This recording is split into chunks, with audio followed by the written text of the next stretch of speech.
a car of mass 2000 kilogram lifted up a distance of 30 meter, lifted up a distance of 30 meter by a crane, C-R-A-N-E, crane, in 1 minute,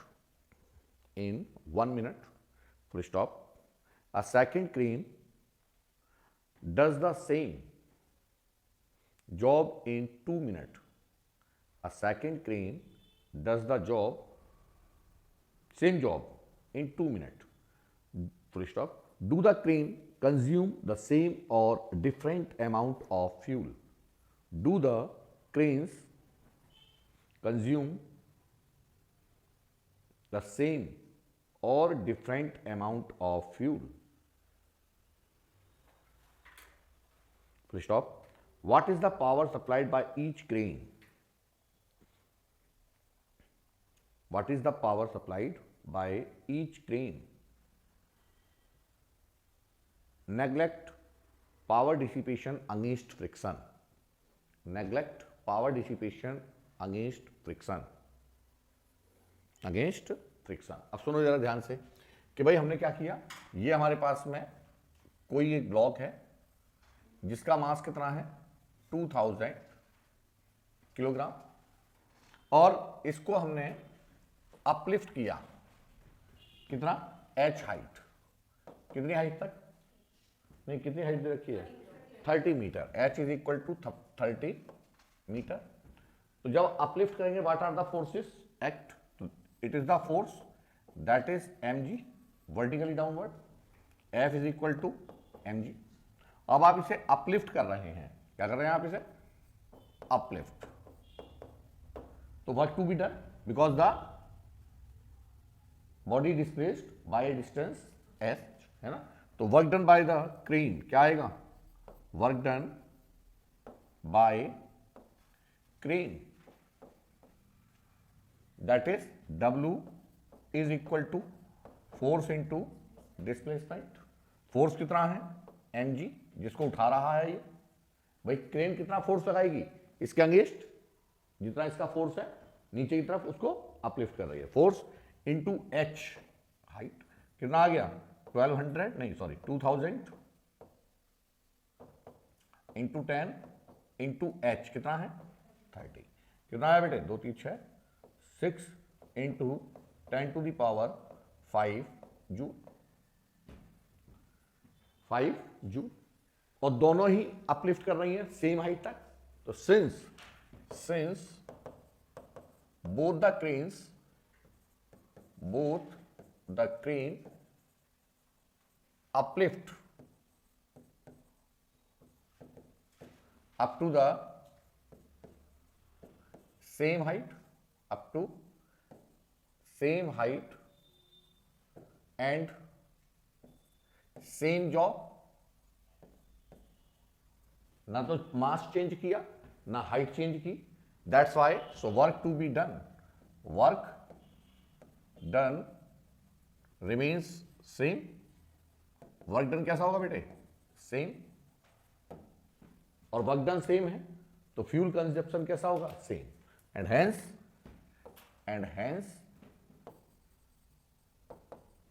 fuel consumption will be remains same.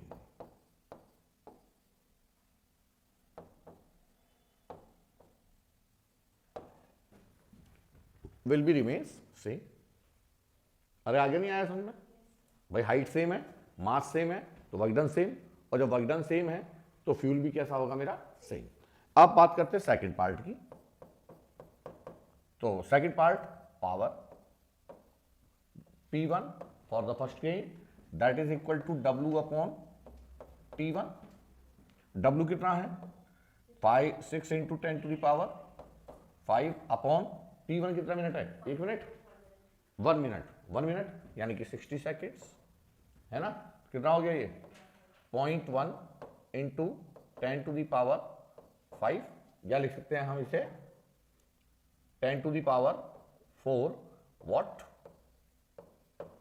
This is the power of the first crane, और P2 कितना हो जाएगा, P2 that is W upon T2, तो 6 into 10 to the power 5 upon, बोलो कितना 2, तो 2 into 60, तो ये आधा हो जाएगा 0.5 इंटू 10 टू द पावर 4, नहीं होगा, हाफ ही तो हो जाएगा बस, छुट्टी, ये आ जाएगा हमारे पास। ये हो गया हमारा क्वेश्चन सॉल्व, इजी।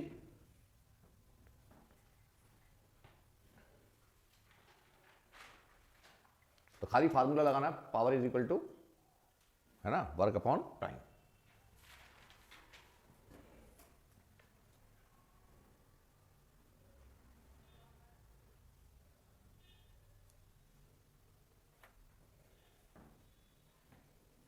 दूसरा क्वेश्चन लिखिएगा एनसीईआरटी का ही,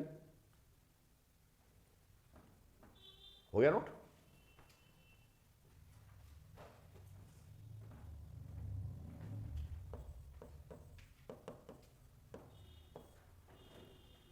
सेकंड क्वेश्चन लिखा है एनसीईआरटी का ही,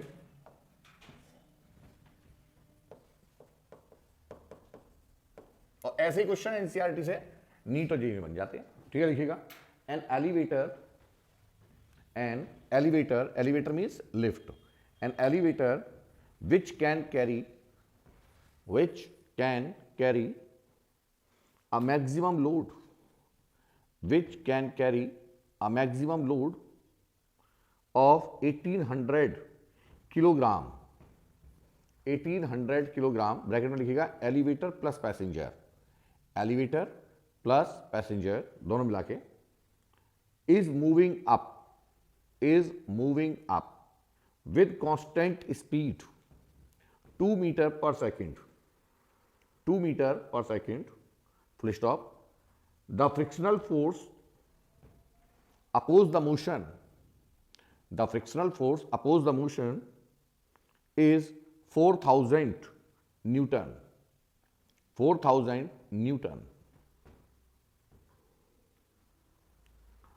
Calculate the minimum power delivered by the motor,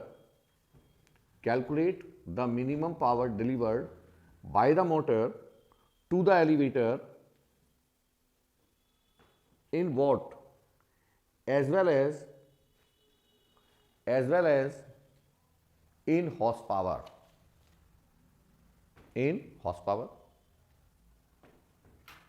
ठीक है। अब समझो बेटे ध्यान से, क्या है क्वेश्चन में, ये सबसे पहले हमने ले लिया एक elevator, this is a lift.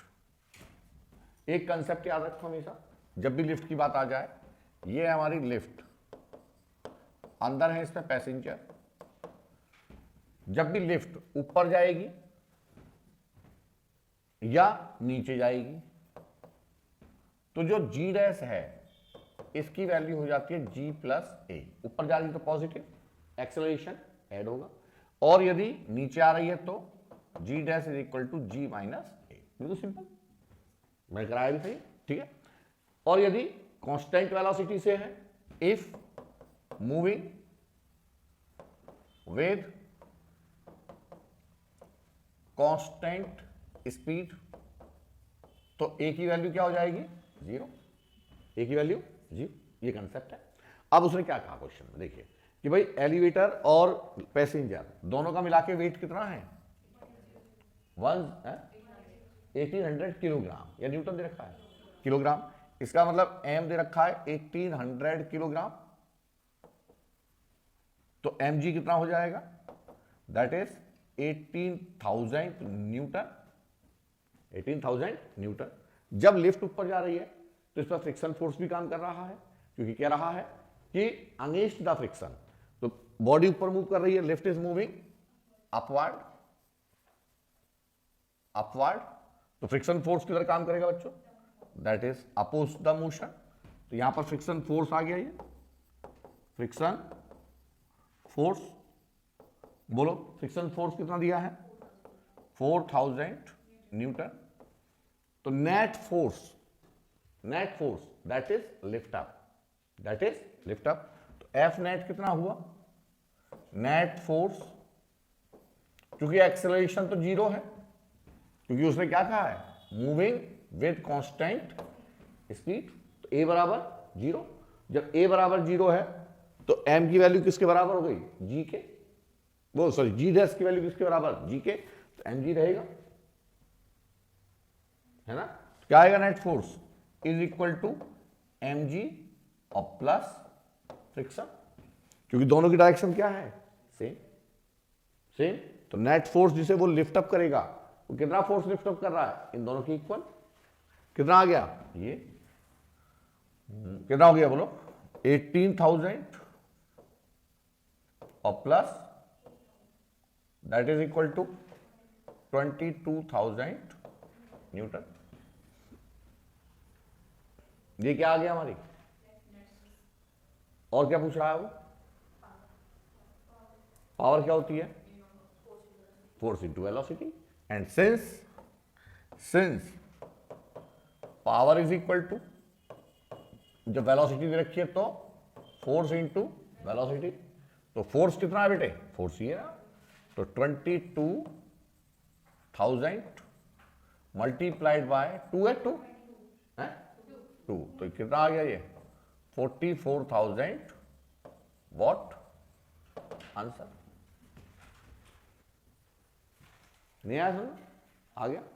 और क्या पूछा है, also calculate the power in, हाँ तो हॉर्स पावर क्या बताई थी हमने, कि सिंस 1 HP horse power is equal to 746 what,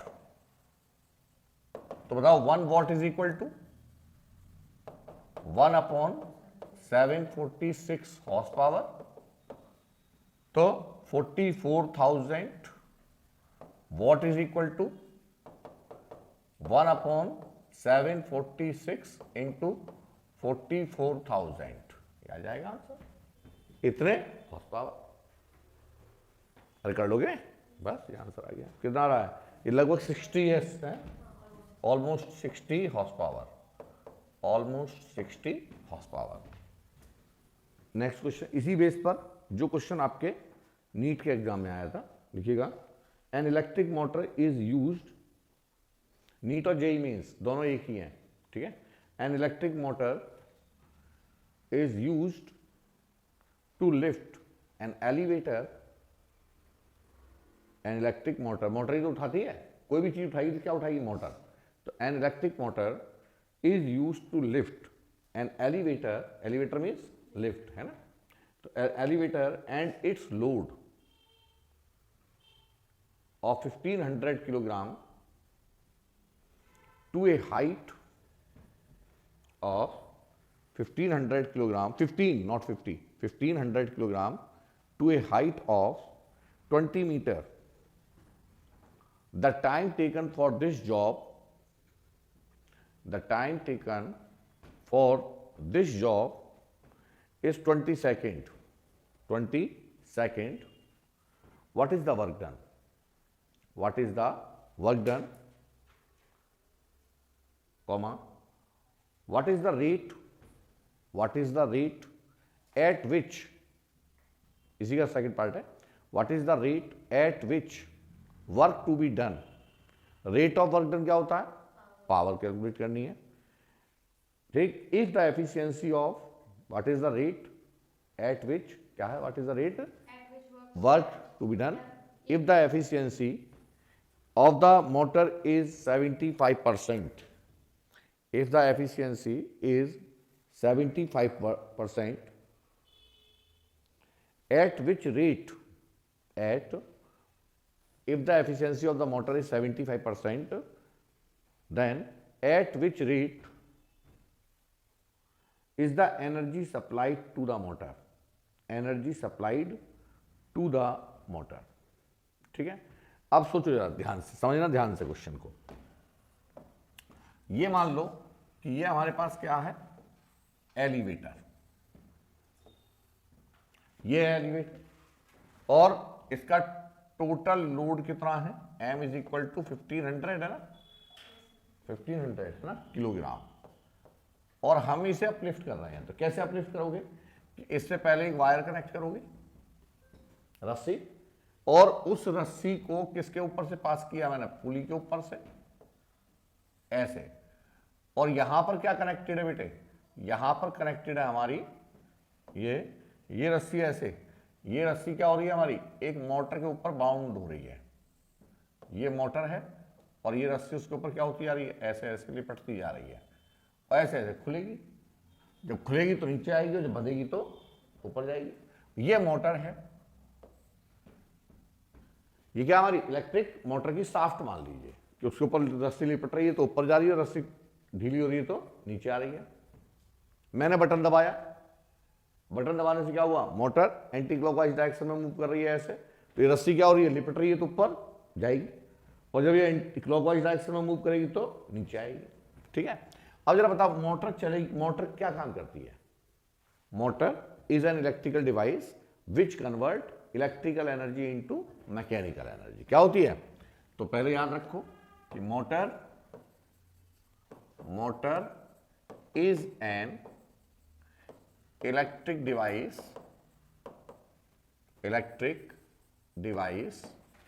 which convert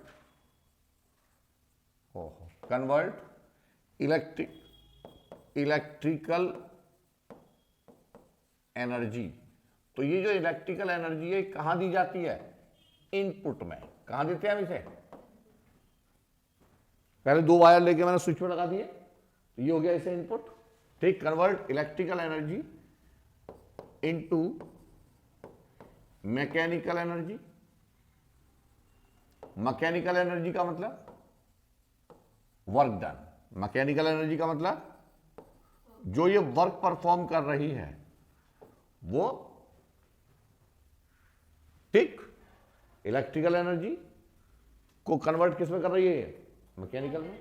तो जब ये अपलिफ्ट करेगी, जब ये अपलिफ्ट होगी तो वर्क डन हो रहा है, वर्क हो रहा है।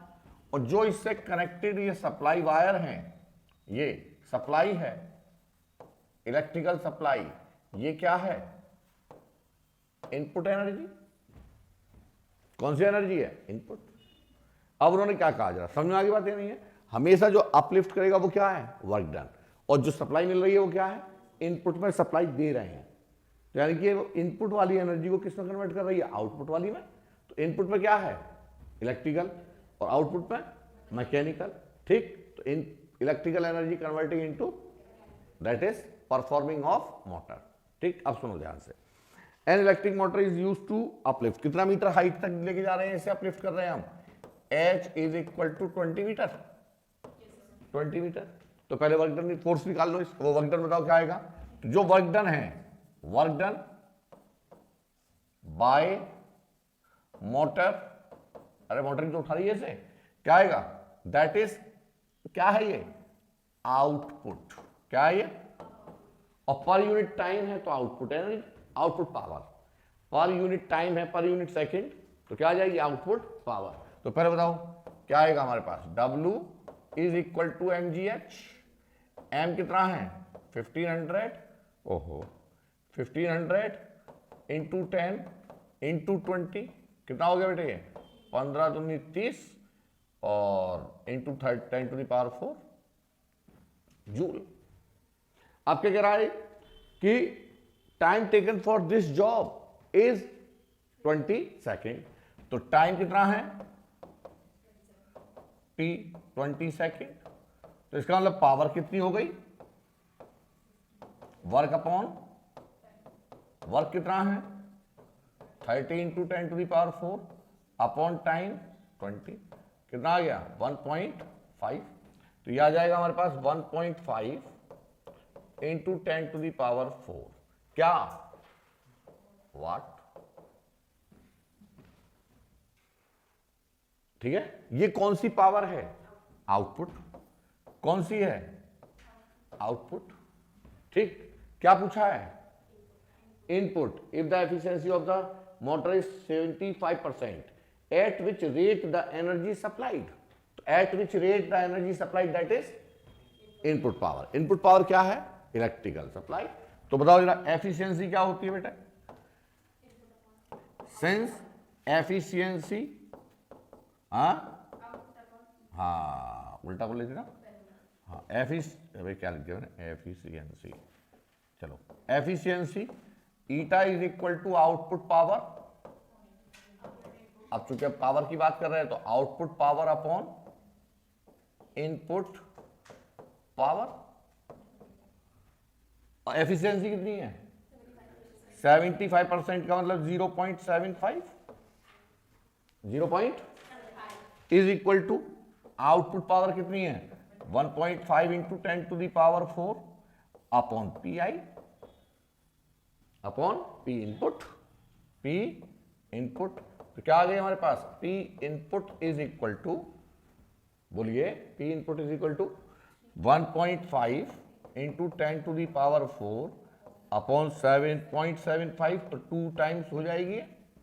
तो कितनी आ गई 2 इंटू 10 टू दी पावर, अरे 2 into 10 to the power 4 watt, that is electrical supply. समझ में आ गई नहीं आई? द ह्यूमन हार्ट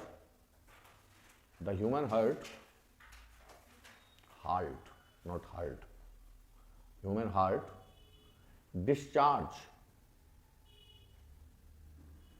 75 मिलीलीटर, ये मोस्ट इंपॉर्टेंट कर लेना क्योंकि एम्स में भी आ चुका है, जेई मेंस में भी आ चुका है, ठीक है। 75 millilitre of blood at each beat, beat means धड़कन, at each beat against a pressure of 0.1 meter of Hg, 0.1 meter of Hg, 0.1 meter of Hg, 0.1 meter of Hg, Hg का मतलब mercury, full stop. Calculate the power of heart, calculate the power of heart assuming that the pulse frequency is 80 beats per minute.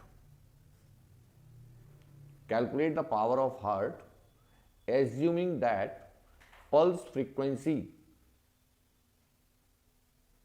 is 80 beats per minute and density of Hg, density of Hg 13.6 into 10 to the power 3 kilogram per metre cube, ठीक है।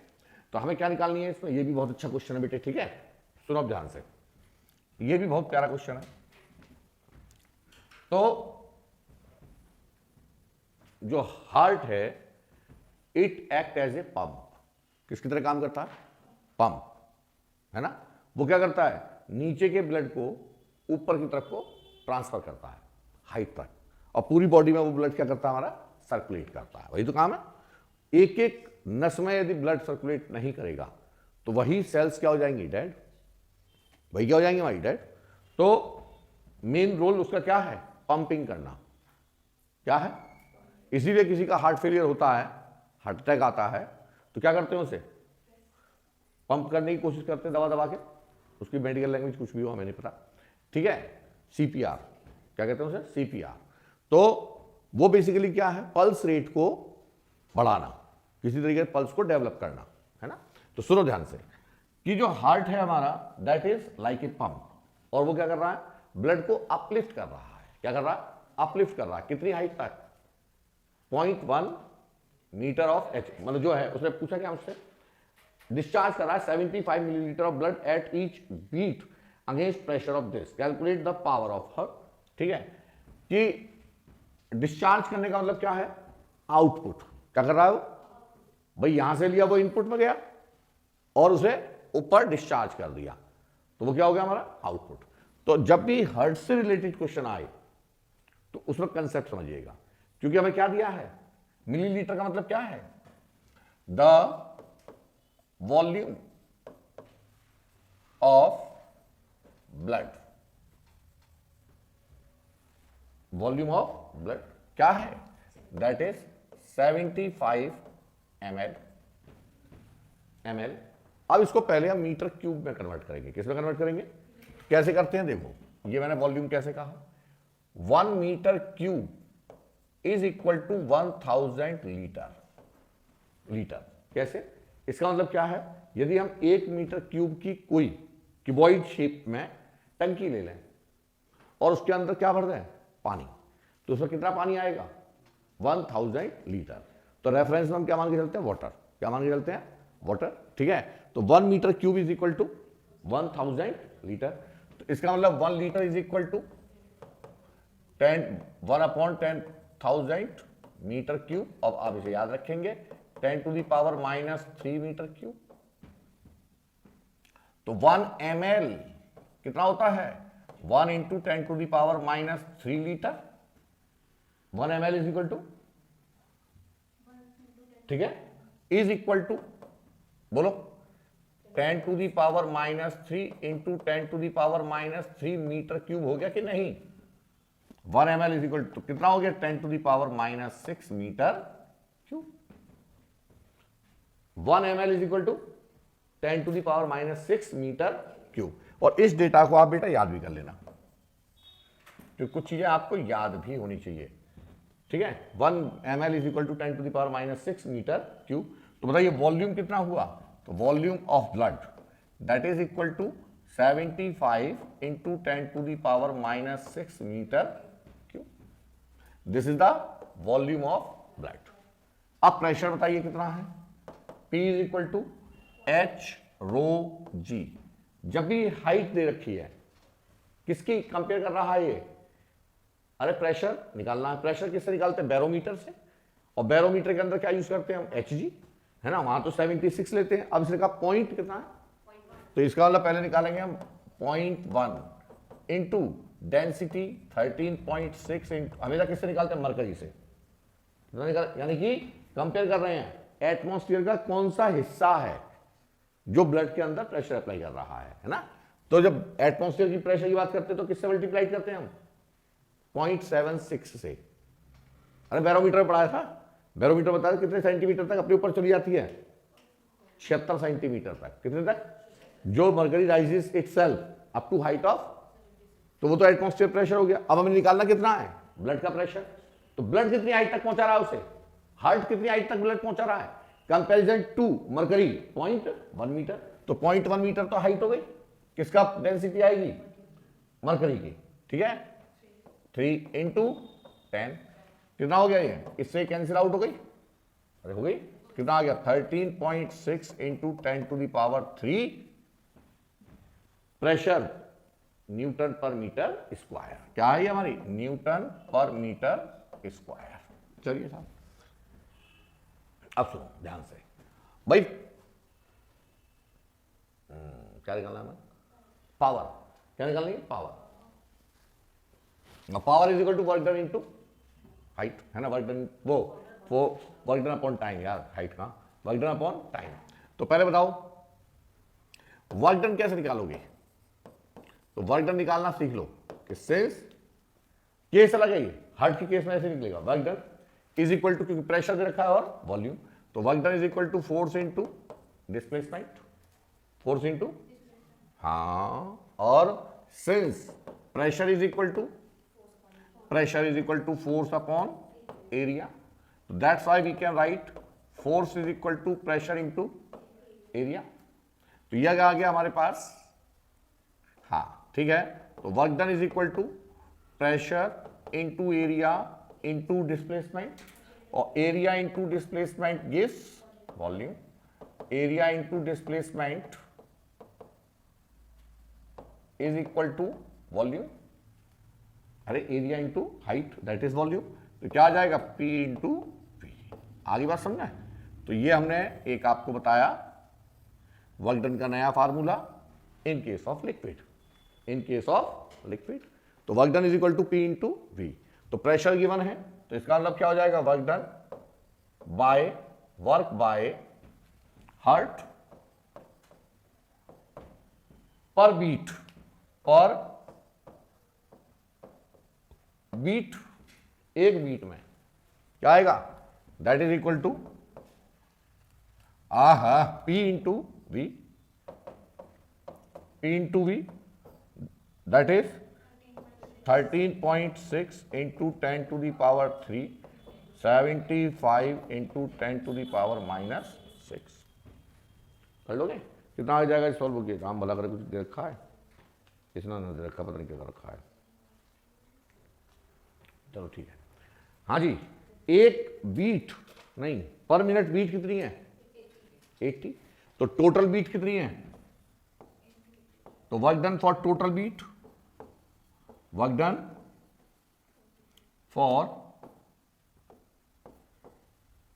80 beats, ये तो एक beat के लिए है, कितना हो जाएगा ये? 80 into 13.6 into 10 to the power 3 into 75 into 10 to the power -6 per minute. तो पावर क्या हो गई? Power is equal to work done per unit time. तो वर्क डन तो ये रहा बेटे 80 के लिए,